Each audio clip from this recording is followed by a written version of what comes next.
Hello everyone, welcome to study with Shri. देखिए, Uttar Pradesh PCS और RO की प्रीलिम टेस्ट सीरीज चलाई जा रही है 2023 की। यह टेस्ट नंबर आपका 183 है। 182 टेस्ट ऑलरेडी कंप्लीट हो चुका है। प्ले लिस्ट बना रखी, आप लोग जाकर के देख सकते हैं। देखिए, अगर आप किसी भी स्टेट पीसीएस की प्रिपरेशन कर रहे हैं, जैसे कि BPSC, MPPSC, Jharkhand PCS, Chhattisgarh PCS, Uttarakhand PCS, Himachal Pradesh PCS या फिर आरएस, तो आप मेरे टेस्ट सीरीज को देखिए, आपको काफी फायदा मिलेगा। या किसी वनडे एग्जाम की प्रिपरेशन कर रहे हैं तो भी आप मेरे टेस्ट सीरीज को देखिए, क्योंकि जो भी क्वेश्चंस हैं वो सभी प्रतियोगिता परीक्षाओं के लिए काफी इंपॉर्टेंट हैं। देखिए, जो लोग फर्स्ट टाइम विजिट कर रहे हैं मेरे चैनल पे, चैनल को सब्सक्राइब कर लें। सब्सक्राइब करने के बाद से बेल आइकन को प्रेस कर लें कि मेरी जब भी वीडियो आए तो आपको नोटिफिकेशन मिल जाए। तो स्टार्ट करते हैं। फर्स्ट क्वेश्चन है, नदियों के किनारे स्थित शहरों का सही सुमेल नहीं है। प्रतापगढ़ सई नदी, ललितपुर बेतवा नदी, अयोध्या सरयू नदी, जौनपुर राप्ती नदी। नदियों के किनारे जो स्थित शहर हैं उसमें से सही सुमेलित नहीं है पूछा जा रहा है। प्रतापगढ़ किस नदी के किनारे बसा हुआ है? तो ये जो है कि सई नदी के किनारे बसा हुआ है। ललितपुर ये किस नदी के किनारे बसा हुआ है? तो ये बेतवा नदी के किनारे बसा हुआ है। अयोध्या ये सरयू नदी के किनारे बसा हुआ है। और जौनपुर जो है कि राप्ती नदी के किनारे नहीं बसा हुआ है, ये आपका गोमती नदी के किनारे बसा हुआ है। तो डी ऑप्शन जो है कि सुमेलित नहीं है। सूची फर्स्ट को सूची सेकंड से सुमेलित कीजिए तथा सूचियों के नीचे दिए गए कूट का उपयोग करके सही उत्तर कर चयन कीजिए। सूची फर्स्ट में कुछ विदेशियों का नाम दिया गया है जो यात्री थे उनका, और सूची 2 में वो कहाँ के थे ये बताना है आपको। बारबोसा ईरानी, निकोलो कॉन्टी इटालियन, अब्दुल रज्जाक रूसी, निकितिक पुर्तगाली। देखिए, बारबोसा जो विदेशी यात्री था, ये जो है कि किसके कार्यकाल में आया था, किसके कार्यकाल में आया था, और ये भी बताइएगा कि ये जो है कि कहाँ का रहने वाला था। ठीक है, बारबोसा डोमिंगो पायस, ये जो है कि आपका कहाँ का रहने वाला था? तो ये पुर्तगाली था। ठीक है, और कृष्ण देव राय के शासनकाल में ये भारत आया था। निकोलो कॉन्टी ये जो है कि आपका इटली का था।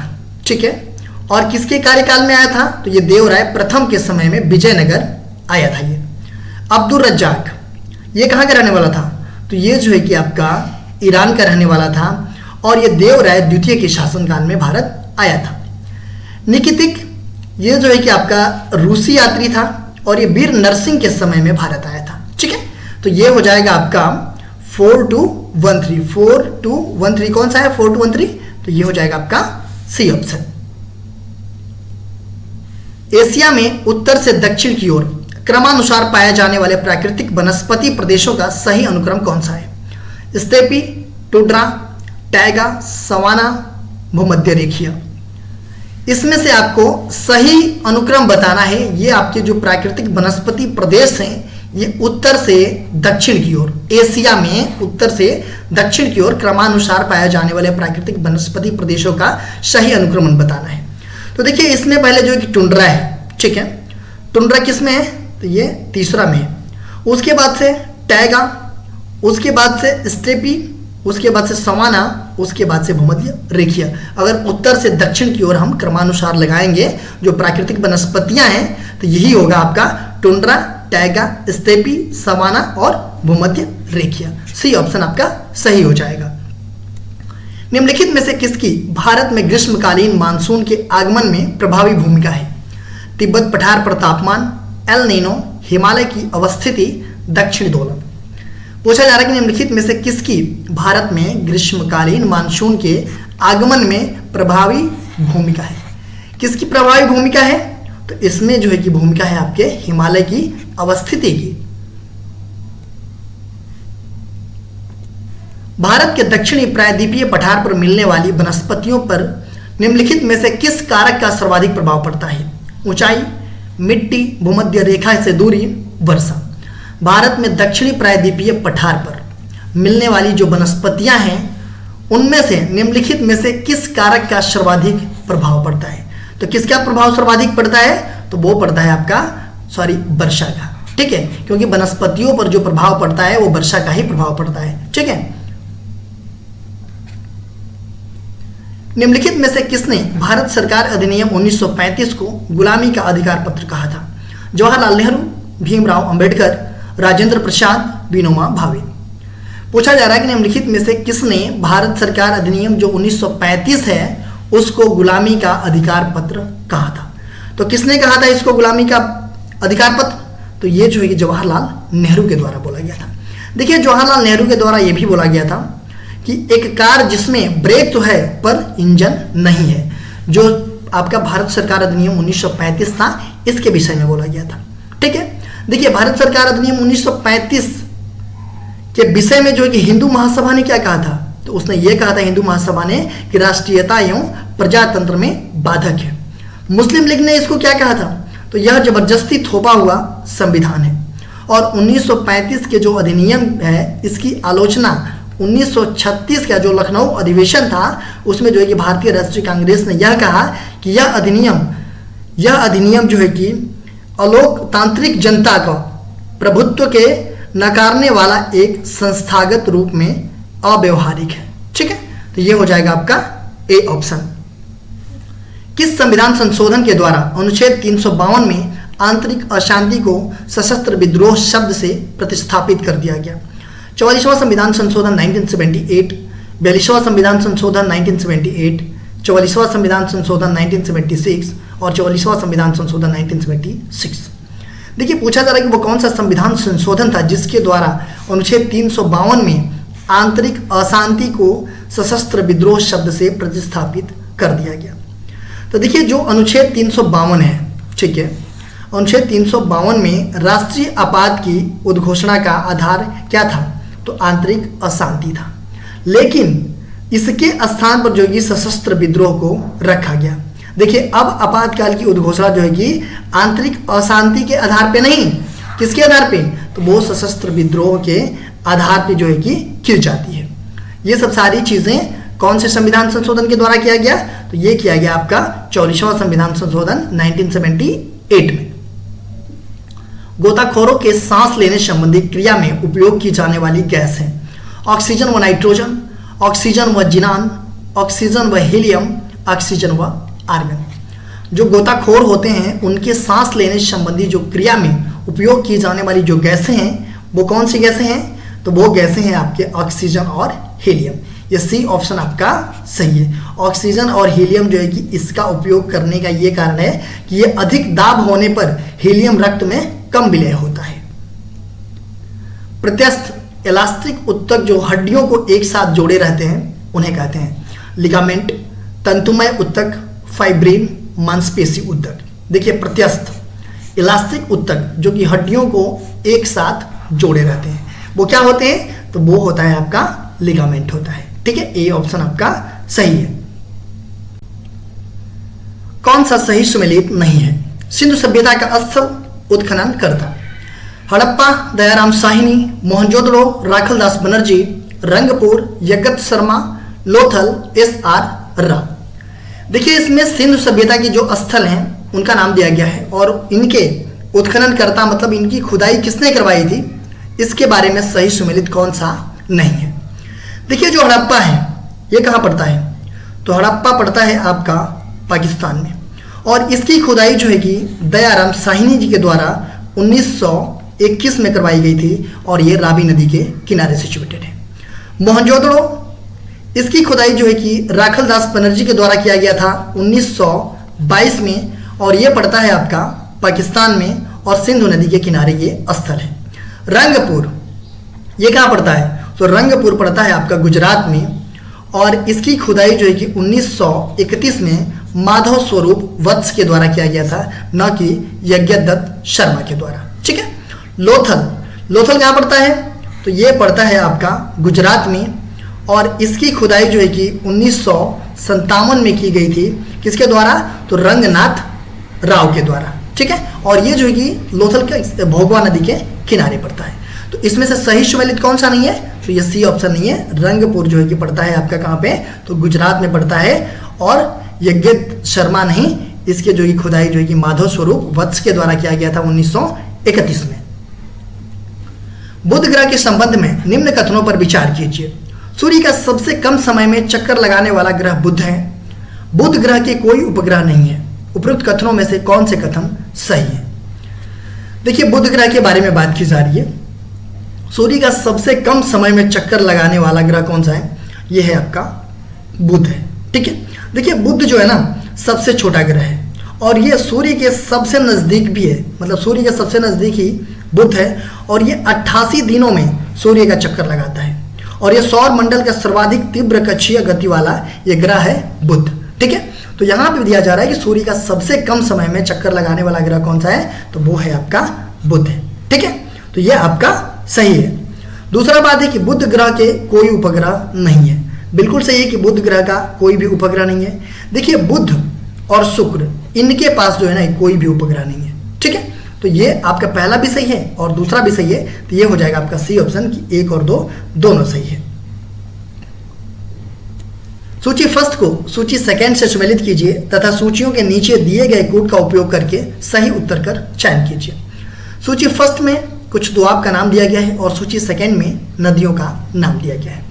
बिस्त दोआब ब्यास एवं रावी नदी, बारी दोआब चिनाब एवं झेलम नदी, रेचना दोआब ब्यास एवं सतलज नदी, चाज दोआब ये रावी और चिनाब नदी। देखिए दोआब क्या होता है? ये दो नदियों के बीच के स्थान को हम दोआब कहते हैं। ठीक है, जो बिस्त दोआब है ये जो है कि किन किन नदियों के बीच है? तो जो बिस्त दोआब है ये है आपका ब्यास एवं सतलज नदी के बीच। ठीक है, बारी दोआब ये आपका ब्यास और रावी नदी के बीच है। रेचना दोआब ये आपका रावी एवं चिनाब नदी के बीच है और चाज दोआब जो है ये चिनाब एवं झेलम नदी के बीच है। तो ये हो जाएगा आपका सी ऑप्शन 3, 1, 4, 2। 15वीं जनगणना 2011 के अकॉर्डिंग भारत में अनुसूचित जनजातियों की संख्या 10.42 करोड़ जो देश की कुल जनसंख्या का कितना प्रतिशत है? 8.6%, 16.6%, 12.6%, 21.6%। देखिए जो 2011 की जनगणना है उसके अकॉर्डिंग जो हमारी अनुसूचित जनजाति हैं इनकी संख्या जो है कि 10.42 करोड़ है, जो कि पूरे जो देश की कुल जनसंख्या है उसका कितना प्रतिशत है? तो ये है आपका कितना प्रतिशत? 8.6% है। ठीक है, देखिए जो 2011 की जनगणना है वो कौन सी जनगणना है? तो वो आपकी 15वीं जनगणना है। ठीक है, ये लोग याद रखिएगा इस चीज़ को कि जो 2011 में जनगणना हुई थी वो आपका 15वीं जनगणना है। अभी जो है कि 2021 की जनगणना का देखिए सेंसस कब आता है? ये आपकी होगी 16वीं जनगणना। ठीक है, अगर हम बात करें जनगणना के बारे में तो जनगणना जो है कि पहली बार कब हुई थी? तो ये हुई थी 1872 ईस्वी में। और किसके कार्यकाल में हुई थी? तो ये लॉर्ड मेयो के कार्यकाल में हुई थी। देखिए भारत की जो पहली संपूर्ण जनगणना हुई थी वो 1881 में की गई थी। तब से जो है कि हर 10 वर्ष पे ये जनगणना की जा रही है और जो जनगणना होती है वो भारत सरकार के गृह मंत्रालय के अधीन महारजिस्ट्रार एवं जनगणना आयुक्त द्वारा कराई जाती है। ठीक है, निम्न कथनों को पढ़कर कूट के अनुसार सही उत्तर का चयन कीजिए। उच्च न्यायालय के न्यायाधीशों को उनके पद से सिद्ध कदाचार तथा असमर्थता के आधार पर हटाया जा सकता है। 15वें संविधान संशोधन अधिनियम 1963 के द्वारा उच्च न्यायालय के न्यायाधीशों की सेवानिवृत्ति की आयु 60 वर्ष से बढ़ा करके 64 वर्ष कर दी गई। इसमें से आपको सही उत्तर का चयन करना है। देखिए जो उच्च न्यायालय है उनके न्यायाधीशों को उनके पद से सिद्ध कदाचार तथा असमर्थता के आधार पर ही उनको हटाया जा सकता है। बिल्कुल सही है। और 15वां संविधान संशोधन अधिनियम 1963 के द्वारा उच्च न्यायालय के न्यायाधीशों की जो सेवानिवृत्ति की आय है वो 60 वर्ष से बढ़ा करके 64 वर्ष कर दी गई। देखिए जो 15वां संविधान संशोधन हुआ था, ठीक है, वो 1963 में हुआ था और जो हमारे उच्च न्यायालय के न्यायाधीश हैं उनकी जो रिटायरमेंट एज है वो 60 वर्ष से बढ़ा करके कितना कर दिया गया? तो 62 वर्ष कर दिया गया, न कि 64 वर्ष कर दिया। ठीक है, तो ये आपका गलत है। देखिए ये तो बात हुई उच्च न्यायालय के न्यायाधीशों की। आप लोग मुझे कमेंट बॉक्स में बताइए कि जो सुप्रीम कोर्ट के न्यायाधीश हैं उनको रिटायरमेंट की एज क्या है? उनकी रिटायरमेंट की एज क्या है? पहला सही है इसमें, दूसरा गलत है। तो ये हो जाएगा आपका केवल एक सही है। असत्य कथन की पहचान कीजिए। लोक उपक्रम समिति अपनी रिपोर्ट लोकसभा अध्यक्ष को सौंपती है। सिक्किम के बारे में विशेष प्रावधान अनुच्छेद 371 के तहत किया गया है। राज्यपाल धन विधेयक को पुनर्विचार के लिए वापस नहीं कर सकता है और अनुच्छेद 160 के तहत राज्यपाल को क्षमादान की शक्ति दी गई है। इसमें आपको सत्य बताना है। देखिए लोक उपक्रम समिति ये अपनी रिपोर्ट जो है कि किसको सौंपती है, तो लोकसभा के अध्यक्ष को सौंपती है। बिल्कुल सही है कि लोक उपक्रम समिति जो है कि अपनी रिपोर्ट लोकसभा के जो अध्यक्ष होते हैं उनको सौंपती है। सिक्किम जो है उसके बारे में संविधान में कहाँ पे प्रावधान किया गया है, तो सिक्किम के बारे में अनुच्छेद 371 के च के तहत जो है कि प्रावधान किया गया है सिक्किम के बारे में। राज्यपाल जो होते हैं वो धन विधेयक को पुनर्विचार के लिए वापस नहीं कर सकते। क्यों? क्योंकि धन विधेयक पेश करने से पहले राज्यपाल की अनुमति सहमति लेनी पड़ती है। ठीक है, तो ये भी आपका सही है। और अनुच्छेद 361 के तहत राज्यपाल को क्षमादान की शक्ति दी गई है। देखिए, राज्यपाल को क्षमादान की शक्ति जो है कि अनुच्छेद 161 के तहत दी गई है, न कि 160 के तहत। ठीक है, तो ये आपका गलत है, डी वाला। देखिए, राज्यपाल को तो 161 के तहत जो है कि उनको क्षमादान की शक्ति दी गई है, बट हमारे जो राष्ट्रपति जी हैं उनको जो है कि क्षमादान की शक्ति किस अनुच्छेद के तहत दी गई है, ये आप लोग कमेंट बॉक्स में मुझे बताइएगा। देखिए, क्वेश्चन पूछा गया था आप लोगों से पिछले वीडियो में कि शीतोष्ण कटिबंधीय घास के मैदान नहीं है, सवाना, प्रेयरीज, बेल्ट, डाउन्स। शीतोष्ण कटिबंधीय घास के मैदान इसमें नहीं है। देखिए, अगर हम बात करें प्रेयरीज की, तो ये आपका कौन सा है, तो ये शीतोष्ण कटिबंधीय घास के मैदान है। बेल्ट, ये भी आपका शीतोष्ण कटिबंधीय घास के मैदान है। डाउन्स, ये भी आपका शीतोष्ण कटिबंधीय घास के मैदान है। स्टेपीज, ये भी आपका शीतोष्ण कटिबंधीय घास के मैदान है। लेकिन जो सवाना है ये आपका उष्ण कटिबंधीय घास के मैदान है, जिसमें जो है कि कंपोज, सेराडो और लानोज, साहेल ये सब आते हैं आपके उष्ण कटिबंधीय घास के मैदान में। ठीक है, तो ये हो जाएगा आपका ए ऑप्शन। आज का क्वेश्चन देख लेते हैं कि गोपीनाथ बोरदोलाई अंतर्राष्ट्रीय हवाई अड्डा किस राज्य में है? असम, छत्तीसगढ़, उड़ीसा, पश्चिम बंगाल। गोपीनाथ बोरदोलाई अंतर्राष्ट्रीय हवाई अड्डा ये किस राज्य में है? इसका आंसर आप लोग कमेंट बॉक्स में मुझे बताइएगा। इसका आंसर मैं नेक्स्ट वीडियो में आप लोगों को बताऊंगा। देखिए, आप मेरे चैनल को सब्सक्राइब कर लीजिए। सब्सक्राइब करने के बाद से बेल आइकन को प्रेस कर लीजिए कि मेरी जब भी वीडियो आए तो आपको नोटिफिकेशन मिल जाए। मेरा दूसरा चैनल है श्री जीएस पॉइंट, आप इसको भी सब्सक्राइब कर लीजिए। फेसबुक एक मेरा पेज है स्टडी विद श्री के नाम से, और इंस्टाग्राम पे हमारी आईडी है study with Shri 25 and Shri GS point, और टेलीग्राम का हमारा चैनल है स्टडी विद श्री। इन सब सारे का लिंक आपको डिस्क्रिप्शन में दे रखा है, वहाँ पे क्लिक करते आप यहाँ पे पहुँच जाएंगे। तो इन सब सारे जगहों पे कनेक्ट हो जाइए, क्योंकि इन सब सारे जगहों पे स्टडी से रिलेटेड चीज़ें पोस्ट की जाती है, जिससे आप लोगों को फायदा पहुँच सकता है। दोस्तों, वीडियो अच्छी लगती है तो एक लाइक कर दिया कीजिए, एक अच्छा सा कमेंट्स कर दिया कीजिए, अपने दोस्तों में शेयर जरूर किया कीजिए। अगर वीडियो अच्छी नहीं लगती है तो आप लोग डिसलाइक कर दिया कीजिए, और कमेंट बॉक्स में मुझे बताइए डिसलाइक क्यों किया। वीडियो देखने के लिए धन्यवाद।